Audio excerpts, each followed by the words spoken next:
Assalamualaikum warahmatullahi wabarakatuh. Semoga teman-teman semua sehat selalu. Di video kali ini kita akan membahas seorang wanita yang kematiannya ditunggu ribuan malaikat. Ialah Nusaybah bin Ka'ab radhiyallahu anha. Namanya tercatat dalam tinta emas penuh kemuliaan. Kematiannya mengundang ribuan malaikat untuk menyambutnya. Sewaktu-waktu Nusaybah sedang berada di dapur, suaminya sedang beristirahat di tempat tidur. Lalu terdengar suara gemuruh. Nusaybah menebak itu pasti tentara musuh, karena memang beberapa hari ini ketegangan memuncak di kawasan Gunung Uhud. Nusaybah bergegas meninggalkan apa yang sedang dilakukannya kemudian masuk ke bilik. Suaminya yang sedang tertidur dibangunkannya. "Suamiku tersayang," katanya. "Aku mendengar suara menuju Uhud. Mungkin orang-orang kafir telah menyerang." Sa'id yang masih belum sadar sepenuhnya tersentak. Dia segera bangun mengenakan pakaian perangnya. Akan tetapi ketika dia sedang menyiapkan kuda, Nusaybah menghampiri.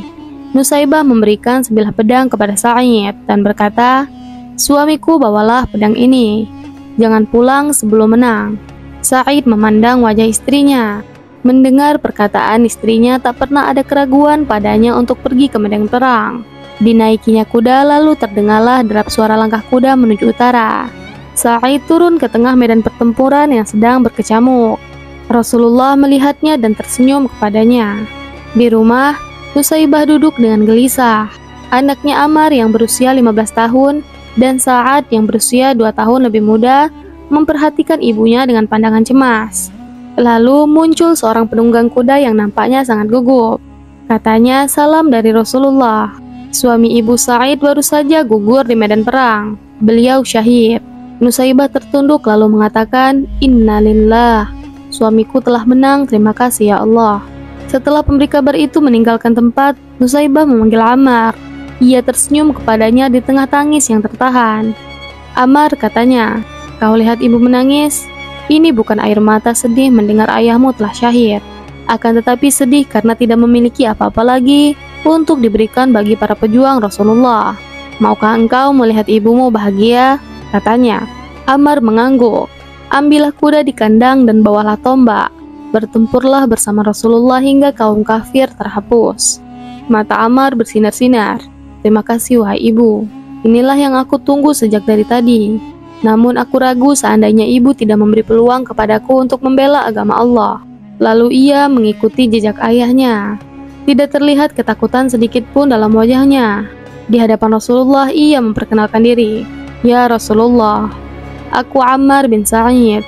Aku datang untuk menggantikan ayahku yang telah gugur." Rasulullah terharu lalu memeluk anak muda itu. "Engkau adalah pemuda Islam yang sejati, Ammar. Allah memberkatimu." Lalu pada suatu pagi, utusan pasukan Islam berangkat dari perkemahan menuju rumah Nusaybah. Setibanya di sana, wanita yang tabah itu sedang termangu-mangu menunggu berita. "Ada kabar apakah gerangan?" katanya. "Apakah anakku gugur?" Utusan itu menunduk sedih. "Innalillah," kata Nusaybah. "Kau berduka ya Ummu Ammar?" Nusaybah menggeleng. "Tidak, aku gembira. Hanya saja aku sedih. Siapa lagi yang akan kuberangkatkan? Sa'ad masih kanak-kanak." Mendengar perkataan ibunya, Sa'ad yang sedang berada di samping ibunya menyela, "Ibu, jangan remehkan aku. Jika engkau izinkan, akan aku tunjukkan bahwa Sa'ad adalah putra seorang ayah yang gagah berani." Nusaybah terkejut. Ia memandang putranya lalu berkata, "Apakah engkau tidak takut?" Sa'ad yang sudah meloncat ke atas kudanya menggeleng. Senyuman terhias di wajahnya. Lalu Sa'ad pergi bersama utusan itu. Di pertempuran, Sa'ad benar-benar menunjukkan kemampuannya. Anak muda berusia 13 tahun itu telah banyak menghempaskan nyawa orang kafir. Hingga akhirnya, ketika sebilah anak panah menancap di dadanya, Sa'ad tersungkur mencium bumi dan menyerukan Allahu Akbar. Rasulullah kemudian kembali memberangkatkan utusan ke rumah Nusaybah. Nusaybah yang mendengar kematian itu meremang bulu tengkuknya. "Wahai utusan," ujarnya, "kau saksikan sendiri aku sudah tidak memiliki apa-apa lagi. Hanya tersisa diriku yang tua ini. Untuk itu izinkanlah aku ikut bersamamu ke medan perang." "Tapi engkau wanita ya ibu." Nusaybah tersinggung. "Engkau meremehkan aku karena aku wanita? Apakah wanita tidak ingin juga masuk surga melalui jihad?" Nusaybah tidak menunggu jawaban dari sang utusan. Ia bergegas menghadap Rasulullah dengan kuda yang ada. Setibanya Rasulullah mendengarkan semua perkataan Nusaibah. Lalu Rasulullah berkata dengan tersenyum, "Wahai Nusaibah yang dimuliakan Allah, belum masanya wanita mengangkat senjata. Oleh karena itu, sementara engkau kumpulkan saja obat-obatan dan rawatlah tentara yang luka-luka. Pahalanya sama saja dengan bertempur." Mendengar perkataan Rasulullah, Nusaibah segera menenteng obat-obatan, lalu berangkat ke tengah pasukan yang sedang bertempur. Nusaibah merawat mereka yang mengalami luka-luka dengan cermat. Lalu ketika ia sedang menunduk, memberi minum seorang prajurit muda yang luka-luka, ia terkena percikan darah.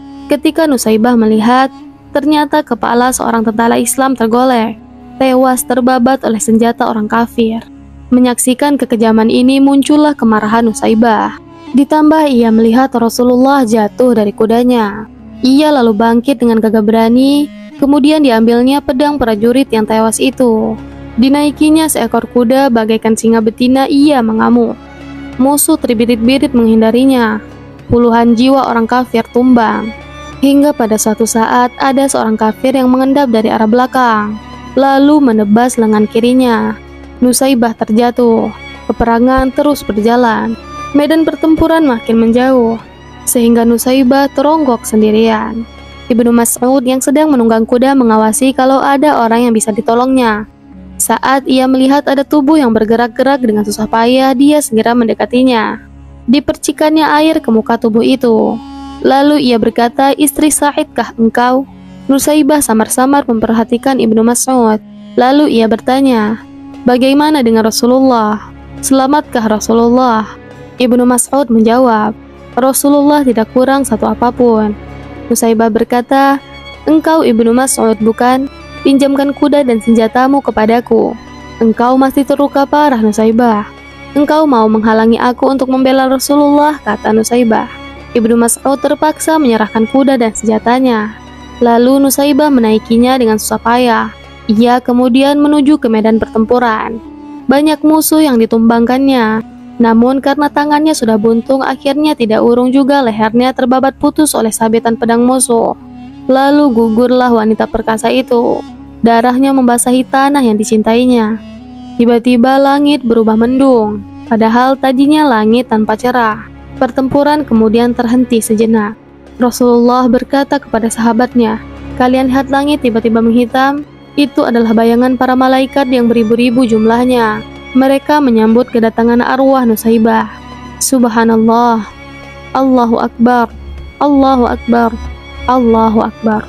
Teman-teman sekalian, tanpa pejuang sejati seperti dia, mustahil agama Islam bisa sampai dengan damai kepada kita yang hidup di zaman sekarang. Semoga Allah menempatkan mereka semua dan kita di surganya di samping Rasulullah. Demikian, terima kasih sudah menonton video ini.